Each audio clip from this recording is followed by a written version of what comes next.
வணக்கம். இன்னைக்கு நாம ரொம்பவே சுவாரஸ்யமான அதே சமயம் ஆச்சரியமூட்டும் ஒரு பயணத்தை பார்க்க போறோம். ஒரு சாதாரண ரயில் தண்டவாள மறியல் போராட்டம் எப்படி காலப்போக்குல ஒரு மாபெரும் தேசிய கொள்கையா உருவெடுத்துச்சுன்னு யோசிச்சு பாருங்க. மொழி மேல மக்களுக்கு இருக்கிற பற்று எந்த அளவுக்கு வரலாற்று மாற்றங்களை உருவாக்கும் அப்படிங்கறத நாம இன்னைக்கு விரிவா அலச போறோம். இப்போ உங்ககிட்ட நான் ஒரு கேள்வி கேக்குறேன். ஒரு கவிஞரோ இல்ல திரையில நடிக்கிற ஒரு நடிகரோ ஒரு முழு அரசாங்கத்தையே கைப்பற்ற முடியுமா? கேட்கவே ஏதோ சினிமா கதை மாதிரி இருக்குல்ல. ஆனா இது கதை இல்லங்க. தமிழ்நாட்டு அரசியல் களத்துல நடந்த நிஜமான பிரமிக்க வைக்கிற வரலாறு. இது எப்படி சாத்தியமாச்சுன்னு தெரிஞ்சுக்க ஆர்வமா இருக்கா? வாங்க பார்க்கலாம். சரி, இந்த கதையோட ஆரம்பத்துக்கு போவோம். 1953ஆம் வருஷம் ஜூலை 15.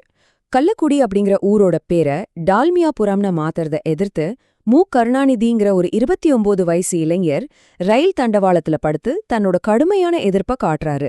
இந்த ஒரு ஒற்றை போராட்டம் வெறும் மொழிப்பற்ற மட்டும் வெளிப்படுத்தலைங்க.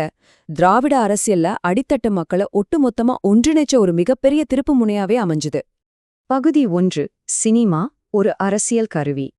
மக்களோட உணர்வுகளை உலுக்கின இந்த மொழிப்பற்று சினிமா அப்படிங்கிற ஒரு பிரம்மாண்டமான ஊடகம் வழியா எப்படி வெடிச்சு கிளம்பிச்சுன்னு பாருங்க. ஒரு பக்கம் எழுதுகோல ஆயுதமா ஏந்தின கருணாநிதி. 1952ல வந்த பராசக்தி படத்துல அவர் எழுதின அனல் பறக்கும் வசனங்கள் திராவிட சித்தாந்தங்களை மக்கள் மனசுல ஆழமா விதைச்சுது. இன்னொரு பக்கம் தன்னோட வசீகரமான நடிப்பால கோடிக்கணக்கான மக்களை ஈர்த்த எம்ஜி ராமச்சந்திரன், அதாவது நம்ம எம்ஜிஆர், ஒரு மிகச்சிறந்த வியூகவாதியான எழுத்தாளரும் மக்களின் ஆஸ்தான நாயகனான ஒரு நடிகரும் சினிமாவை தங்களோட கொள்கைகளை பரப்புற கருவியா எவ்வளோ நேர்த்தியா பயன்படுத்தினாங்க அப்படிங்கிறது உண்மையிலே ஆச்சரியம்தான். பகுதி 2. எம்ஜிஆரின் தத்துவ பாடல்கள். இதுல எம்ஜிஆரோட அணுகுமுறை இன்னும் கொஞ்சம் வித்தியாசமானது. அவர் படத்துல வர பாடல்களை வெறும் பொழுதுபோக்குக்காக மட்டும் வச்சுக்கல. இங்கிருக்கிற பாண்டிய மன்னனை போற்றும் பாடல் வரிகளை கொஞ்சம் கவனிங்க. எம்ஜிஆரோட பாடல்கள் வெறும் வார்த்தைகள் கிடையாது. பல்லாயிரம் ஆண்டுகால பழமையான கலாச்சாரம், வீரம், பண்பாடு, இதை எல்லாத்தையும் சாதாரண பாப் கலாச்சாரத்தோட இணைக்கிற ஒரு பாலமாதான் அந்த பாடல்கள் இருந்துச்சு. ஒரு சாதாரண சினிமா பாட்டு வழியா பண்டைய வரையாற்ற சாமானியனுக்கும் கொண்டு சேர்த்தது ஒரு அசாத்தியமான கலை இல்லையா? மொழியோட புனிதத்தன்மை மேல அவர் எவ்வளவு மரியாதை வச்சிருந்தார் அப்படிங்கிறதுக்கு இந்த ஒரு மேற்கோளே போதும். துயரமான செய்திகளை பற்றி பாடல்கள் எழுதும்போது கூட அரைக்குறை வார்த்தைகளை பயன்படுத்தக்கூடாதுன்னு தன் பாடலாசிரியர்களிடம் ரொம்பவே உறுதியா சொல்வாராம். மொழிய கொச்சப்படுத்தாம எந்த சூழ்நிலைக்காக பாட்டு எழுதப்படுதோ அதுக்கு முழுமையான அர்த்தம் கொடுக்கற மாதிரி மொழிய பயன்படுத்தணுங்கிறதுல அவர் ரொம்பவே கவனமா இருந்திருக்காரு. இதுல ரொம்ப சுவாரஸ்யமான ஹைலைட்டான விஷயம் என்ன தெரியுமா? எம்ஜிஆரோட சினிமா தத்துவங்களை இன்னைக்கு இருக்கிற கல்வியாளர்கள் சாக்ரட்டிஸ், மாண்டிசோரி மாதிரியான உலகத்தின் மிகச்சிறந்த தத்துவ ஞானிகளோட கல்வி கோட்பாடுகளோட வச்சு ஒப்பிட்டு ஆராய்ச்சி பண்றாங்க. ஒரு நடிகரோட திரைப்பட பாடல்கள் உலகளாவிய கல்வி தத்துவங்களுக்கு இணையா பேசப்படுதுன்னா அந்த படங்கள் எந்த அளவுக்கு ஒரு சிறந்த கற்றல் முறையா செயல்பட்டிருக்குன்னு நீங்களே யோசிச்சு பாருங்க. பகுதி 3. எம்ஜிஆர் மற்றும் கருணாநிதி சகாப்தம். இந்த 2 மாபெரும் சினிமா ஆளுமைகளோட பயணம் காலப்போக்குல கொஞ்சம் திசை திரும்பிச்சு. நெருங்கிய நண்பர்களா இருந்த அவங்க பிரிஞ்சு தமிழக அரசியல்ல 2 மிகப்பெரிய அரசியல் துருவங்களை உருவாக்குனாங்க. ஆனா இதுல நம்ம கவனிக்க வேண்டிய முக்கியமான புள்ளி என்னன்னா, கருணாநிதி தலைமையிலான திமுகவும் 1972இல் எம்ஜிஆர் தொடங்கின அதிமுகவும் ஒரே திராவிட மொழிக் கொள்கை அப்படிங்கிற ஆணிவேர்லேருந்து முளைச்ச கிளைகள் தான். பல தசாப்தங்களா தமிழக அரசியல இவங்க 2 பேரும் தான் மாத்தி மாத்தி ஆட்சி பண்ணாங்க.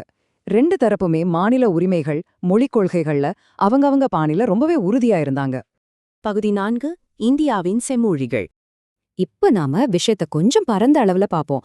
மாநில அளவுல நடந்த இந்த தீவிரமான மொழி போராட்டங்கள் எப்படி இந்திய அரசாங்கத்தையே திரும்பி பார்க்க வச்சு பழங்கால மொழிகளுக்கு தேசிய அளவுல ஒரு அங்கீகாரத்தை வாங்கி கொடுத்துச்சு. ஒரு மொழிய செம்மொழின்னு இந்திய கலாச்சார அமைச்சகம் எப்படி வரையறுக்கிறாங்கன்னு தெரியுமா? இந்த விதிகள் ரொம்பவே கடுமையானது. முதல்ல அந்த மொழி குறைஞ்சது 1500 முதல் 2000 ஆண்டுகள் பழமையானதா இருக்கணும். 2வது, தலைமுறையா போற்றப்படுற தொன்மையான இலக்கிய படைப்புகளை அது கொண்டிருக்கணும்.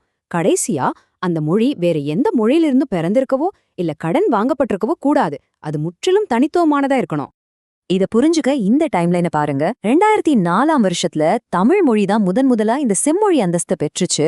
இது மற்ற பழமையான மொழிகளும் தங்களோட உரிமையை கேட்கிற ஒரு பெரிய அலையையே உருவாக்குச்சு. அது தொடர்ந்து தெலுங்கு, கன்னடம், மலையாளம், ஒடியான்னு வரிசையா வந்து சமீபத்துல 2024ல அஸ்ஸாமி, பெங்காலி, மராத்தி, பாலி அப்புறம் பிராகிருதம் ஆகிய மொழிகளுக்கும் இந்த செம்மொழி தகுதி கிடைச்சிருக்கு.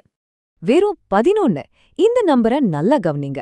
இந்தியாவுல பேசப்படுற நூற்றுக்கணக்கான மொழிகள், ஆயிரக்கணக்கான பேச்சு வழக்குகளுக்கு மத்தியில செம்மொழி அப்படிங்கிற இந்த உயரிய அதிகாரப்பூர்வ அங்கீகாரத்தை பெற்றிருக்கிறது வெறும் 11 மொழிகள் மட்டும்தாங்க. இதை கேட்கும்போதே இந்த தகுதியோட பிரத்யேகமான சிறப்பும் அதோட முக்கியத்துவமும் நமக்கு நல்லாவே புரியுதில்ல? பகுதி 5 அந்தஸ்து தொடர்பான அரசியல். சரி, நாம இப்போ இறுதி கட்டத்துக்கு வந்துட்டோம். ஒரு மொழிக்கு இந்த செம்மொழி அப்படிங்கிற அந்தஸ்து கிடைக்கிறதுனால உண்மையிலே என்ன நடக்கும்? ஏன் பல மாநில தேசிய அரசியல் கட்சிகள் இந்த அங்கீகாரத்தை பெற இவ்ளோ தீவிரமா போராடுறாங்க? ஏன்னா செம்மொழி அந்தஸ்துங்கிறது வெறும் கௌரவம் மட்டும் கிடையாதுங்க, அது பல உறுதியான நன்மைகளை கொண்டு வருது. அந்த மொழியோட சிறந்த அறிஞர்களுக்கு வருஷா வருஷம் 2 பெரிய சர்வதேச விருதுகள் வழங்கப்படுது. மொழியியல் ஆராய்ச்சிக்காக பிரத்யேக சிறப்பு மையங்கள் அமைக்கப்படுது. பல்கலைக்கழகங்கள்ல அதுக்கான மானியங்களும் தனி இருக்கைகளும் உருவாக்கப்படுது. இது எல்லாத்துக்கும் மேல பழங்கால நூல்களை ஆவணப்படுத்துறதுலயும் டிஜிட்டல் மீடியாவிலையும் பெரும் அளவிலான வேலைவாய்ப்புகள் உருவாகுது. ஒரு மொழியோட அந்தஸ்து அந்த மாநிலத்தோட கல்வியிலையும் சரி, பொருளாதாரத்திலையும் சரி ஒரு மிகப்பெரிய தாக்கத்தை ஏற்படுத்துது. நிறைவா உங்ககிட்ட ஒரு சிந்தனையை விட்டுட்டு போக விரும்புறேன். ஒரு மொழிய செம்மொழின்னு வகைப்படுத்துறது அடிப்படையில அதோட பண்டைய பாரம்பரியத்தையும் பழைய இலக்கியங்களையும் பாதுகாக்கிறதுக்காகவா, இல்ல நவீன கால அரசியல் பலம் மற்றும் பொருளாதார அதிகாரத்தை உறுதி செய்யறதுக்கான ஒரு வியூகமா? பண்டைய கவிதைகளுக்கும் நவீன அரசியலுக்கும் இடையில இருக்கிற இந்த சுவாரஸ்யமான பிணைப்பை பத்தி நீங்க என்ன நினைக்கிறீங்க? கொஞ்சம் சிந்திச்சு பாருங்க.